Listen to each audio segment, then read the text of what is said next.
안녕하세요. 더 나은 삶입니다. 코로나19로부터 전 세계가 패닉에 빠져 있던 시기, 베트남은 초기부터 방역 성공을 하며 방역 성공국으로 이름을 높였습니다. 무려 2021년 4월까지 일일 확진자 수가 10명 이내 수준이었으니 믿기지 않는 수준의 철통 방역을 자랑했죠. 이에 방역 전문가들은 베트남은 사회주의 국가다 보니 공안을 활용한 사회통제 역량을 방역전에 집중한 결과라고 해석합니다. 베트남의 1인당 GDP는 3,500달러 수준으로 우리나라의 10분의 1 수준이며 열악한 의료체계를 감안했을 때 베트남은 철통 방역 덕분에 꽤나 성공적으로 코로나 위기를 넘어가고 있다고 볼 수 있었습니다. 2021년 4월에 영국의 이코노믹스 보고서에서는 인구 100만 명당 코로나 확진자 수가 28일 이상 하루 5명 미만으로 지속되는 나라를 콜드스폿, 즉 코로나 청정국으로 분류했었는데 여기엔 뉴질랜드와 호주, 싱가포르, 대만, 태국 등과 함께 베트남이 포함될 정도였습니다. 하지만 이렇게 강력한 방역만으로는 코로나19를 극복하기는 어려웠습니다. 5월 무렵부터 신규 확진자 수가 100명대를 넘어서더니 2021년 7월부터는 신규 확진자 수가 수천 명대로 증가하였고 급기야 7월 27일에는 코로나 확진자 수가 10,000명을 훌쩍 넘기에 이르렀는데요. 결국 4차 대유행의 코로나 델타 변이는 사회주의로 철통 방역에 나섰던 베트남도 무너뜨리고 말았습니다. 안타까운 일입니다.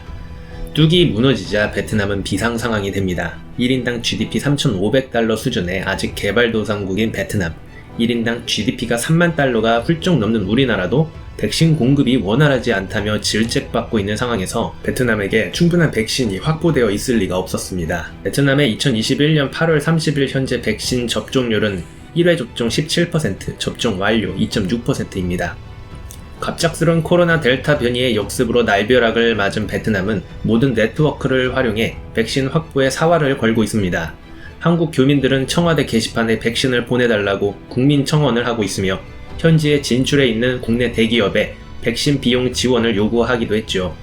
삼성은 28억 원의 지원금을 베트남 중앙정부와 지방성에 내놨으며 SK는 11억 원, LG는 15억 원, CJ는 3억 원 정도의 기부금을 지출했습니다. 그 밖에 다른 외국계 기업인 도요타와 팍스콘도 각각 5억 원씩 낸 것으로 알려졌습니다.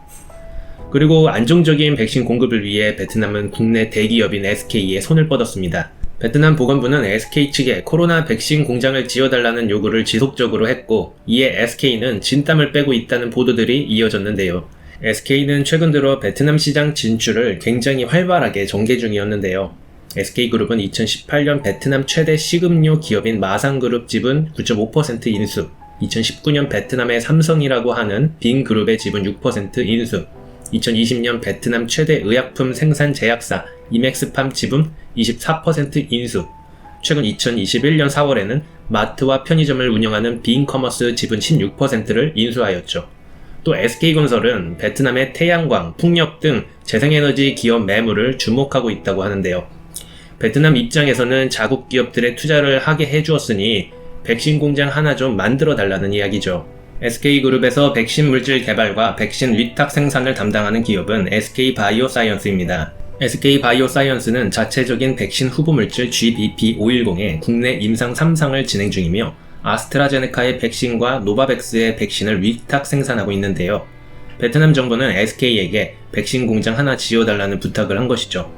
이에 SK 관계자는 내년 1분기 SK바이오사이언스 공장에서 자체 개발한 백신이 생산되면 우선적으로 베트남에 제공할 수 있도록 협상을 진행하겠다고 밝혔습니다. 이처럼 보건부 장관에 이어 2인자인 국가주석까지 직접 나서 백신 협력과 관련한 실질적인 성과를 내달라고 거듭 재촉하자 SK는 곤혹스러워하면서 대책 마련을 한 것이죠.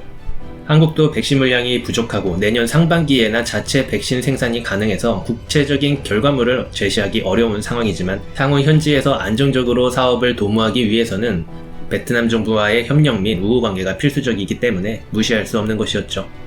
물론 우리나라에만 백신 요청을 한 것은 아닙니다. 미국, 러시아, 영국 등의 백신 구입을 요청하고 있는 상황입니다. 이렇게 절체절명의 위기 속에서 베트남 자국 바이오 기업 나노젠은 백신 개발에 심혈을 기울이고 있었으며 결국 나노젠의 코로나 백신 나노코박스는 베트남 당국에 의해 3상 A 임상 실험이 승인되었습니다. 특히 나노코박스의 예방 효과가 최대 96.5%에 달한다는 연구 결과와 혈청 전환율은 99.2%에 달한다며 연구팀은 나노코박스 백신이 면역 완성 요건을 충족한다고 결론을 내렸다고 합니다. 현재 시점에서 예방 효과가 90% 이상인 백신은 화이자, 모더나, 스푸트니크 V 등이 있으므로 만약 승인이 된다면 나노코박스는 꽤 성능 좋은 백신이 될 것으로 예상됩니다. 현재 긴급 승인 절차가 보류 중이고 여기서 승인이 된다면 양산체제가 진행될 것으로 보이는데요. 나노젠의 관계자는 나노코박스 긴급 승인 보류는 실패했기 때문이 아니라 WHO나 FDA 등의 기준에 맞추기 위해 면역 완성 자료 등에 대한 추가 서류 작업을 진행하기 위함이다. 돌발 변수 등을 감안해도 9월 중에는 긴급 승인에 대한 최종 결론이 나올 것으로 보인다고 밝혔지요. 이후 글로벌 시장에 백신을 내놓을 계획을 하고 있는 것으로 보입니다. 나노젠의 백신 개발은 베트남 국민에게 희망을 제시해주고 있습니다. 그리고 이러한 베트남 개발에는 우리나라 기업과도 연결되어 있습니다.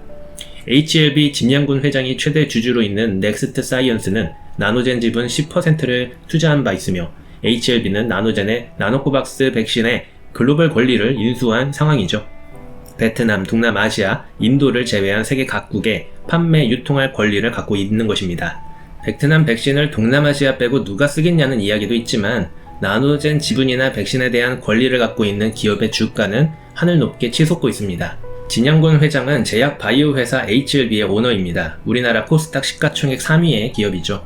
진양군 회장은 원광대 법대를 나온 은행원 출신으로 IMF 위기 때 보증을 잘못 서는 바람에 명예퇴직을 하고 호프집을 차렸다 1년 만에 폐업하게 되는 지극히 평범한 사람의 길을 걷습니다.